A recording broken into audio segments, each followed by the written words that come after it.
blood on the collar, gun smoke on the wind. Silas Ward rode into Dalton's Ridge that morning with blood crusted on his collar and silence dragging behind him like a torn saddlecloth. His horse was lathered, his jaw clenched, and the look in his eyes wasn't panic. It was prophecy. He didn't shout. He didn't beg. He just said the words like they weighed nothing, because he already knew what would follow. "They're coming," he told the mayor. 7 riders, mean ones. Saw 'em burn a homestead out by Devil's Spine. Next stop is here. But no one listened. 12 years before that morning, Silas Ward walked away from fire and never looked back. He settled on a patch of scrubland west of Dalton's Ridge where the grass grew thin and the wind never stopped talking. A 2-room house. A collapsed barn he rebuilt board by board. No family, no partner, no preacher crossing his threshold. Just silence, cattle, and the long ache of time. They said he used to wear a badge, back when the badge still meant something, before the war ended and law became a matter of who had more dollars or more guns. They said Silas left after a shootout that killed 3 men in a single breath and left a 4th crawling. Folks never asked which one he was. Every morning Silas woke before light, drank coffee black and bitter, then rode the fence line. His mare, a chestnut with a bite in her, was the only creature he talked to regular. He fixed wire, marked calves, shot the occasional coyote. In town, he bought only what he couldn't make or trade. Nails, flour, ammunition. Never stayed long, never drank, never smiled. Children stared. Their parents pulled them close.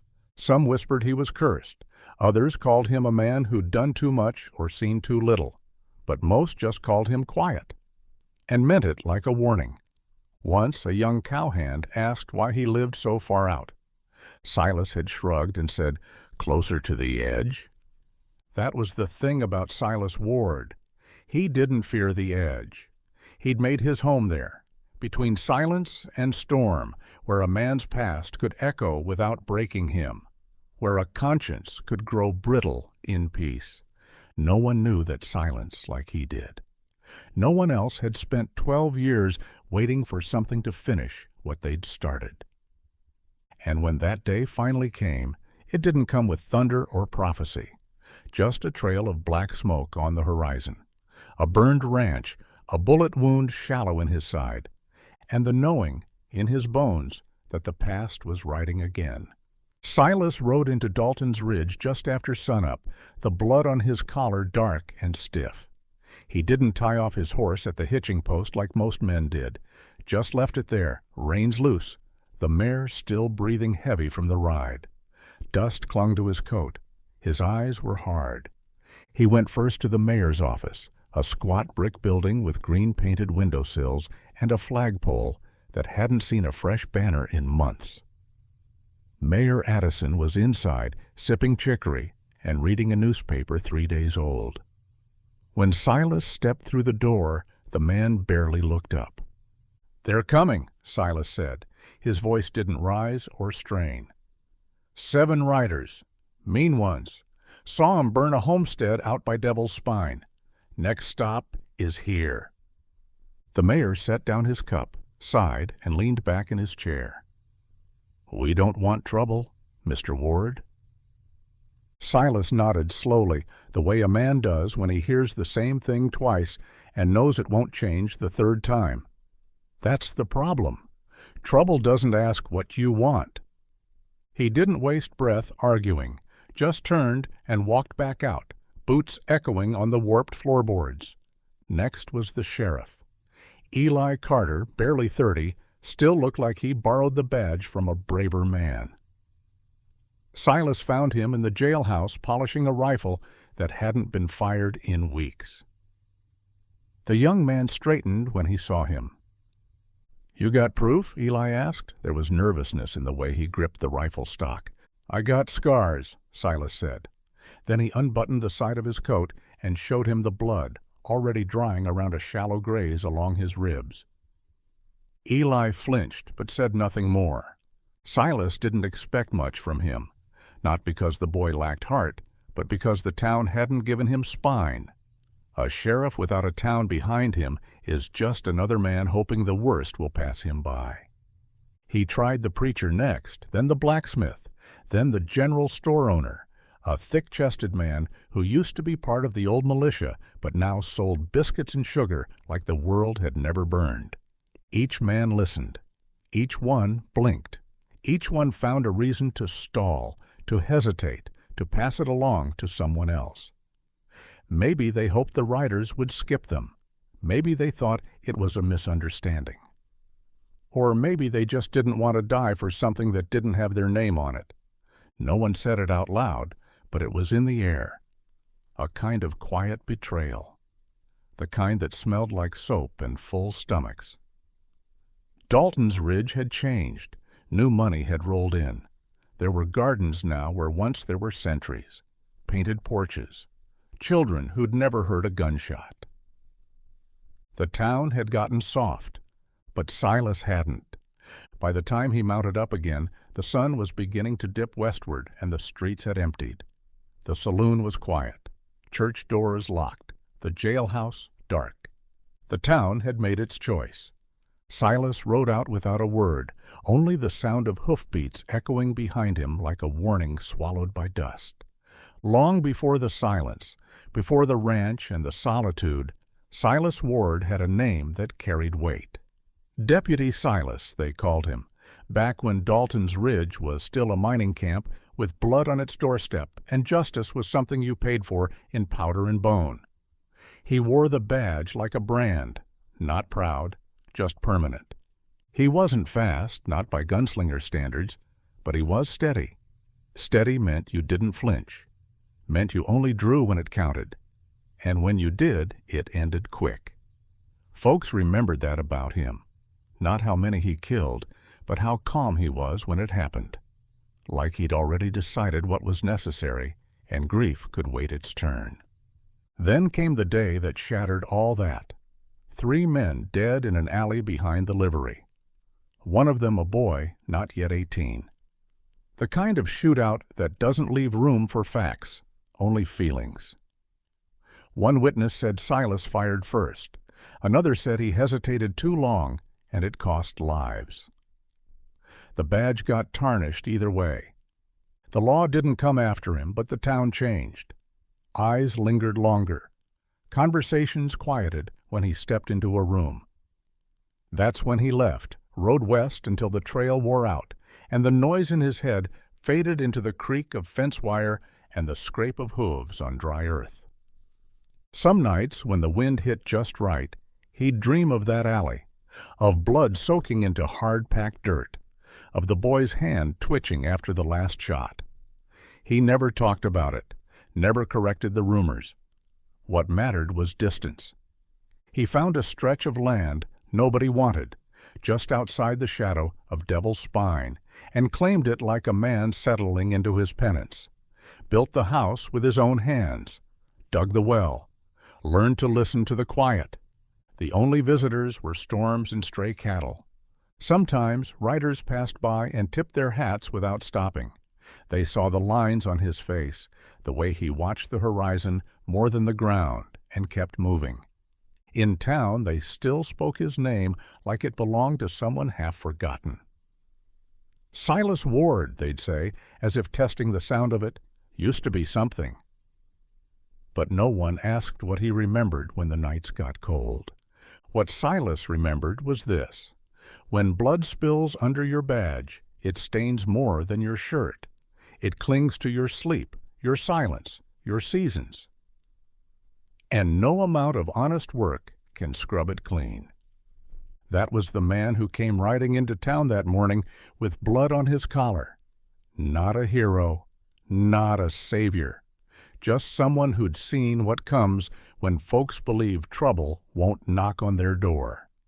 It started with smoke, a thin, mean thread rising against the morning sky, far out past Devil's Spine, where the land flattened into nothing but rock and brittle weeds. Silas saw it while mending the eastern fence. The barbs rusted, and one of the posts half rotted from last winter's rains. He set the hammer down, wiped sweat from his brow, and watched it climb. He knew what it meant. The smoke wasn't thick enough for brush fire and too isolated to be anything but man-made. Not campfire smoke either. This was hotter, dirtier, fed by timber and hay. The kind of fire that consumes homes, not heats coffee. He saddled up fast, didn't pack food or water, just a rifle in the scabbard and his sidearm snug against his hip. The mare sensed the tension, ears pinned back, nostrils flaring. She didn't need urging. The ride took less than an hour. Silas kept low, eyes scanning for movement, hand never far from his weapon. When he crested the ridge above the homestead, the smell hit him before the scene came into full view. Char and flesh. Wood smoke mixed with something sour like burned cloth and hair. The house was gone, collapsed in on itself, chimney still standing like a gravestone. The barn smoldered quietly. A chicken coop lay broken open, feathers scattered like snow. No animal stirred. No bird sang. In the dirt near what used to be the front steps, he found tracks, hoof prints. At least 7 horses, maybe 8, deep ruts in the soil where they'd circled, waited, watched. Then a set of smaller footprints dragging near the end. He didn't need to look for bodies. The silence told enough. He crouched near the porch and ran his fingers across the blackened wood. Still warm. The riders had been here no more than 2 hours earlier, maybe less. He looked west and saw nothing but dry hills and sky, but he knew they'd be moving fast, heading toward something soft and unguarded. Dalton's Ridge. Silas stood slowly, blood already leaking from a shallow cut at his side he hadn't noticed until now. Likely caught a glancing shot or a flying shard of timber when he came too close too soon. The pain was dull, manageable, but it was enough to remind him this wasn't a story told second-hand. It was happening. Again. He mounted up and turned the mare north. The smoke trailed behind him as he rode, a black ribbon marking the start of something old coming back to finish what it never got to end. The kind of trail that always leads to fire. By the time Silas reached Dalton's Ridge again, the sun had begun to sink low, casting long shadows that stretched like fingers across the dirt streets. A dry breeze kicked dust into the air, soft enough to hide behind, strong enough to make the eyes water. The town was quieter than usual, not just with the hush of evening, but with something heavier, something hollow. He rode slow this time, scanning every window, every drawn curtain, every shuttered door. The general store had already locked up. No children played in the alley behind the feed barn.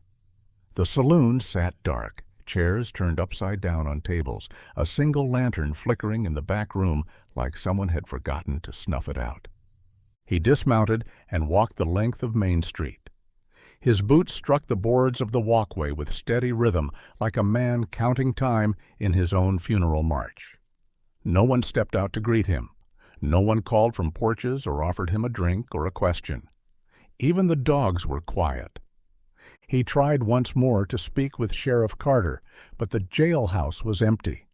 The door hung open a crack, swaying slightly on its hinges. Inside, the rifle rack was bare. The ledger sat closed. No note, no sign of struggle. Just absence, like the law had evaporated before the first bullet was ever fired. At the church, Silas found the front doors bolted shut. A flicker of candlelight glowed through the stained glass, but no sound came from within. He placed a hand on the wood, listened for voices, heard nothing but his own breath. Whether it was prayer or fear that kept them inside, he didn't know. Didn't matter much. He stood there for a long moment before turning back toward his horse. Somewhere in town, a baby cried, thin and high-pitched, then fell silent again. Dalton's Ridge had made its choice, not through votes or declarations, but through silence. through locked doors and vanished men, and the slow, deliberate act of hoping evil would pass them by if they just stayed small enough. Silas didn't blame them. Not really. He understood fear. He just didn't carry it the same way anymore. By the time he reached his ranch again, the sky was bleeding orange and violet. He fed the mare, drew water from the well, and took stock of his weapons. Shotgun clean, rifle loaded, 6 rounds in the revolver, 2 more in the pocket of his coat. Lanterns on the porch were trimmed and ready. He lit each one as the darkness settled in. He wanted them to see him when they came. Silas worked by lantern light, hands steady, breath slow. The sky above his ranch had turned a deep black, moon-veiled behind a bank of high clouds, stars faint as if even they didn't want to watch what was coming. He didn't rush. Every movement had purpose, the kind of slow deliberation born from years of solitude and the knowledge that rushing meant mistakes. He boarded the lower windows, hammer muffled in his grip, barred the doors from inside with crossbeams he'd kept stacked in the barn for 12 years, hoping they'd never be needed. He spread sand across the porch, softening his own footfalls, and checked the oil levels in each lantern. He lit them one by one and left them burning bright, not to keep the dark out, but to let the riders know he wasn't hiding. Inside, he laid out his weapons across the kitchen table. The shotgun, a Coach double-barrel with a worn walnut stock, still bore the notch where he'd braced it against a wagon wheel during that last gunfight so many years ago. The rifle, a Winchester .73, cleaned every week even when it hadn't been fired. His revolver, a Colt Army with the leather grip worn smooth on one side, 6 bullets in the chamber, 12 more in his coat pocket. No time to waste in the dark reloading. He set snares at the fence line, tripwires rigged to cowbells and scraps of tin. A man needs to know when the night is moving. He dug a shallow trench along the north side of the house, filled it with dry brush and soaked it in lamp oil. If they tried to flank him, he'd light the ground itself. Fire speaks louder than words. Before midnight, he stood at the edge of his porch and looked out over the land. His land. It wasn't rich or beautiful, no water flowing through, no green pastures, just scrub and stone and the long, low moan of wind between the hills. But it was his, carved from years of hard labor and silence. And he wasn't about to let men like Jonah Reese take it. He took off his coat, hung it on the porch rail, and wiped his hands clean on a rag that had once been part of a saddle blanket. The blood on his side had dried, stiff under his shirt, but he ignored it. Pain was just another voice in the dark. The lanterns burned. The house stood ready. And Silas, with his weapons in place and his nerves cold as river stones, waited. Not for rescue, not for mercy. He waited for the sound of hoofbeats breaking the silence and for the moment when memory would finally meet flesh and smoke. The wind shifted sometime after midnight, carrying with it the faint metallic scent of blood and old leather. Silas stood on the porch, lanterns casting long shadows behind him, and felt it in his chest before he heard it with his ears. A low tremble in the ground, subtle as a breath, then the steady rhythm of hooves. Not galloping, not in a rush, just a slow, deliberate approach, like men who didn't need to hurry because they already knew no one would stand in their way. 7 riders emerged from the dark like figures from a fever dream, black dusters clinging to their frames, faces obscured by scarves, goggles, and wide-brimmed hats. The horses were lean and long-legged, their nostrils flaring in the lantern glow. They didn't speak, didn't call out a warning. They just stopped at the edge of the property, staring up at the porch like they'd found exactly what they came for. Jonah Reese sat at the center of the formation, tall in the saddle, his coat flaring open to reveal twin revolvers strapped low across his hips. His reputation had grown larger than the man himself over the years, but even from this distance, Silas could see the truth in it. There was no swagger in Jonah, no showmanship, just hunger, cold and patient, like a snake coiled beneath rock. Silas didn't speak. He didn't move. He stood with one hand resting lightly on the butt of his Colt, the other near the lantern closest to the steps.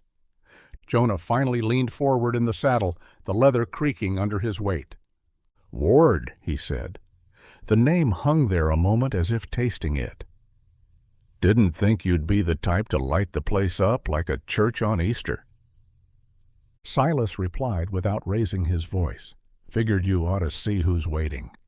Jonah chuckled, low and humorless. "Nobody else? You knew that before you came."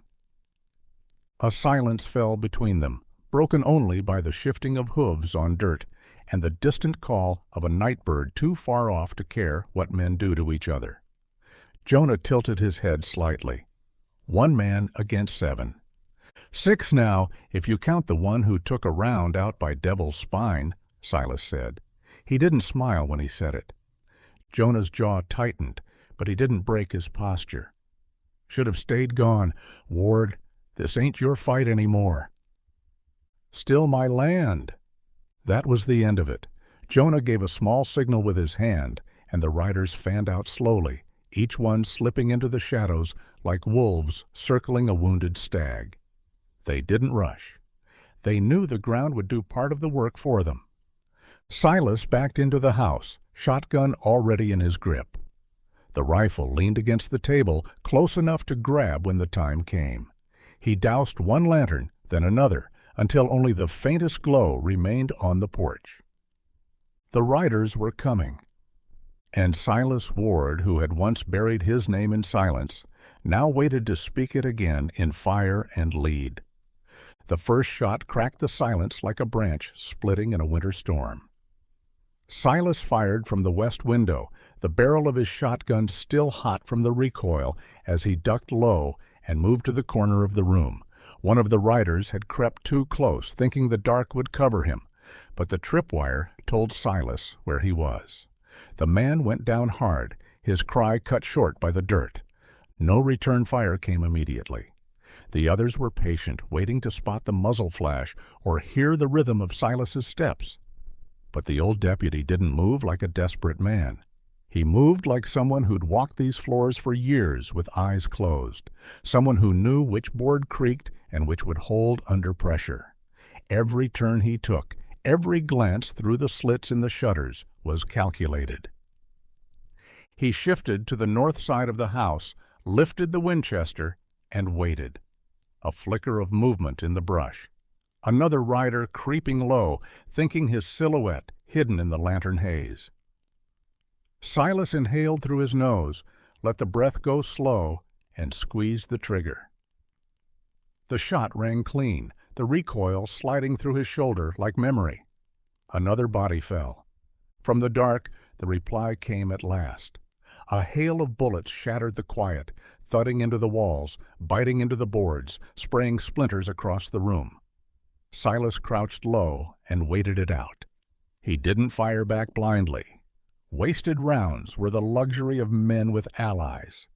He had none. Smoke drifted through the broken windows, curling in ribbons across the lantern glow. The scent of gunpowder filled the house, thick and bitter. It mixed with the lingering char from the fire he'd lit along the northern trench, a line of flame that now burned low but steady, casting flickering shadows across the ground and keeping the riders from flanking him unseen. Then came the sound of footsteps on the porch. Silas turned, shotgun raised. He waited until the shadow passed the second lantern before pulling the trigger. The blast lifted the figure off the boards and sent him tumbling backward into the dirt. The porch lantern rocked from the concussion, swaying slightly as blood pooled near the steps. They were testing him now, pushing from different sides, seeing how fast he'd move, how accurate he still was. Silas didn't tire easily, but his body was older than it used to be. The cut on his side burned hotter with each breath, and sweat mixed with dust along his brow. Still he held steady. He moved through the house like a man rehearsing something he'd dreamt 100 times, not panicked, just resolved. Outside, one of the riders shouted, voice high with frustration, "You can't hold out forever, Ward." Silas replied without shouting. His voice, flat and cold, slipped between the gunshots and firelight. "I don't need forever." He just needed till dawn. The hours between midnight and dawn stretched long and cruel, the kind of hours that scraped at a man's bones and whispered to his wounds. Silas moved through them like a ghost tethered to the living, steady, and grim, his breath shallow, his muscles tight with memory and pain. The house creaked with every gust of wind, each sound amplified by nerves stretched thin and the promise of more blood waiting just outside. He was wounded now, worse than before. A bullet had found the edge of his thigh during a firefight near the barn. He'd wrapped it tight, gritted his teeth until the pain dulled into something he could ignore. But every step left a trace of blood, a silent reminder that the night was taking its due. Outside, the riders had grown more desperate. No longer ghosts in the brush, they moved louder now, angrier, testing the edges of their fear against the edge of their hunger. They wanted what was inside that house, not just the land or the man defending it, but the principle of it. The resistance, the refusal. That defiance gnawed at them more than any wound. One of them set fire to the dry shrubs near the fence line, hoping smoke might drive Silas from cover. The flames licked upward, orange and greedy, but the wind shifted before it reached the house. It died on the dirt like a threat unfulfilled. Silas waited in the dark, rifle across his lap, the flicker of the lantern behind him casting shadows against the far wall. He could hear their breathing now when they got too close, the sharp inhalation before a shot, the grunt of frustration when another plan failed. They were tiring, growing sloppy, but hunger makes men mean before it makes them weak. He remembered a winter in Kansas, back when he still wore the badge, when a gang held out in a box canyon through 4 feet of snow and 5 days of siege.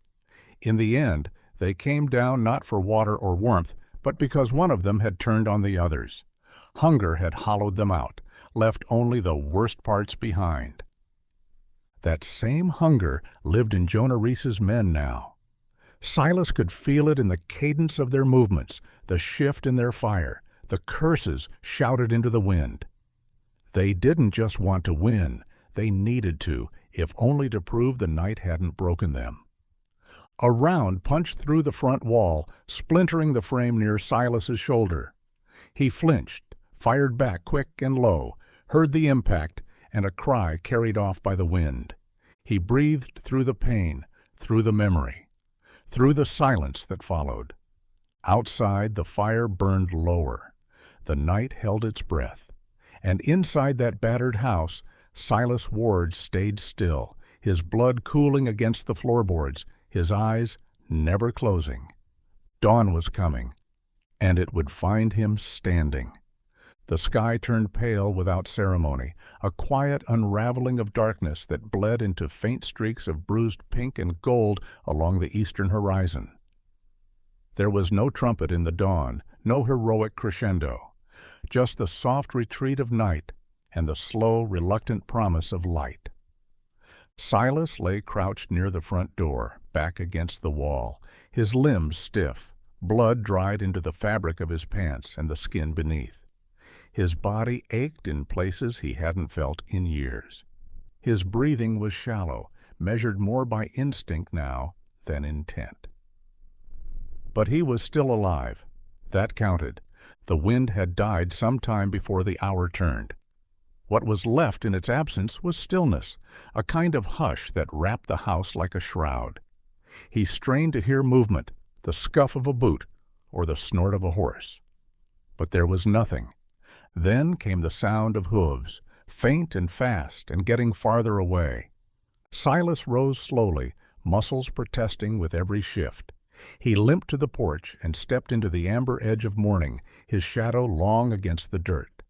Smoke curled from the smoldering fence line, and near the barn, 2 bodies lay where they had fallen, limbs askew, the dust already starting to reclaim them. Another form hunched near the side of the house, motionless. The others had vanished. Only 2 riders remained. Silas could see them in the distance now, dark shapes retreating westward at a hard gallop, one leaning heavily in the saddle, the other glancing back only once. He didn't follow. He had no strength left for vengeance, and no appetite for the aftermath.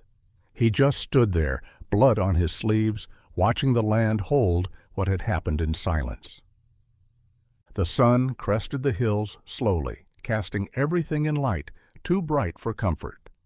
The fire line had burned itself out, leaving black scars in the earth. The lanterns on the porch still glowed faintly, their oil nearly gone, flickering like tired sentinels at the end of a long watch. Silas sat down on the top step, shotgun across his knees, and closed his eyes for a moment. Not sleep, just rest. The kind that comes after you've emptied everything and there's nothing left to guard but breath itself. The siege was over, not in triumph, not in glory, but in survival. They came slowly, as if drawn by the scent of smoke or the uneasy hush that settled after violence. The townsfolk of Dalton's Ridge emerged from their homes one by one, blinking into the light, their clothes clean and their boots too quiet for what had just passed. Some walked alone, others in clusters, hands tucked in pockets or gripping shawls pulled tight against the morning chill. No one spoke at first. They just stared at the ranch, at the charred brush, at the 3 dead men lying in the dust.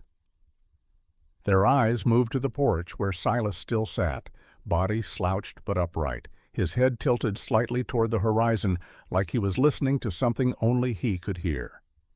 The sheriff arrived next, not on horseback, but on foot, hat in his hands, shirt still half-buttoned. Eli Carter looked like a man who had run out of excuses, but showed up anyway, unsure of what apology would make a dent in what had been done or left undone. He stopped at the edge of the yard, eyes not quite meeting Silas's. "We were scared," he said, the words barely carried. Silas didn't answer. Mayor Addison followed behind, dressed in his Sunday coat despite the soot still hanging in the air. He cleared his throat and stepped forward a few paces. "We're grateful, Mr. Ward. You saved the town. Folks want to talk about building something in your name. A monument, maybe? Or, Silas cut him off with a slow shake of his head. Not sharp, not angry, just final. "I didn't do it for you," he said quietly, voice rough from smoke and silence. "Did it because no one else would." The townspeople shifted their weight, some looking at their boots, others at the bodies still cooling in the dirt. Shame moved through them like a second breeze, softer but heavier. A woman near the back of the crowd started crying, not loud, but enough for others to turn. A child clung to her skirt, peering around her leg with wide eyes. Silas stood slowly, wincing as the weight returned to his wounded leg. He didn't limp, though it took effort not to. He slid the shotgun into the scabbard on his saddle and cinched the straps tight. Blood stained his sleeves, his side, the knees of his trousers. None of it seemed to matter now.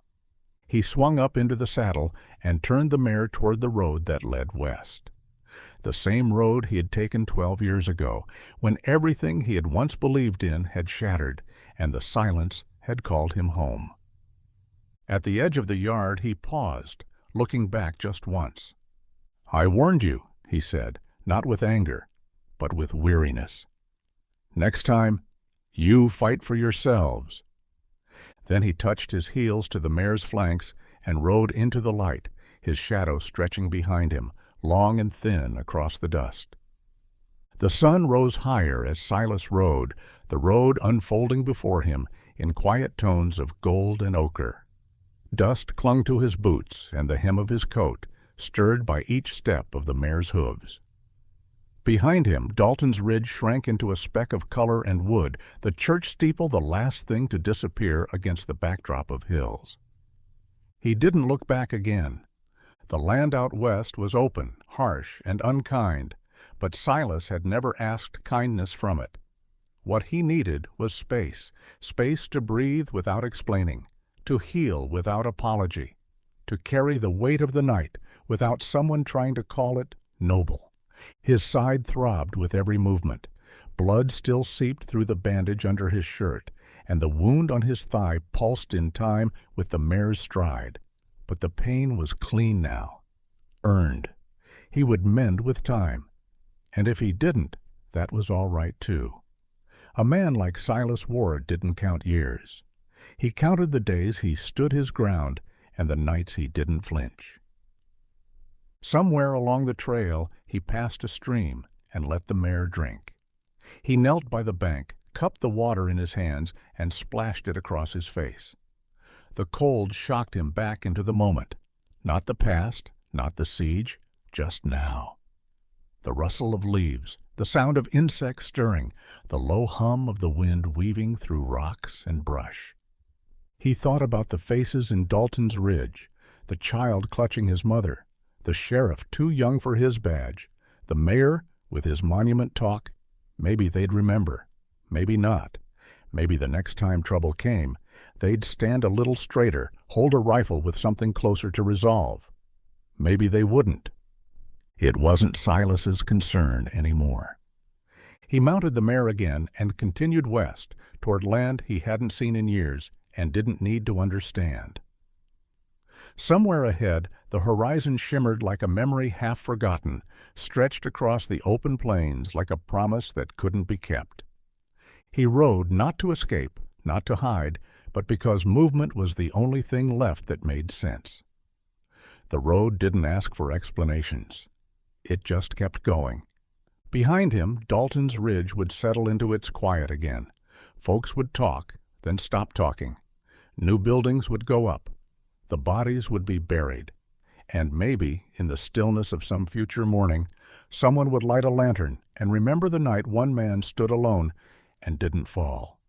But Silas Ward didn't ride for legacy. He rode for the silence. And ahead of him the land opened wide.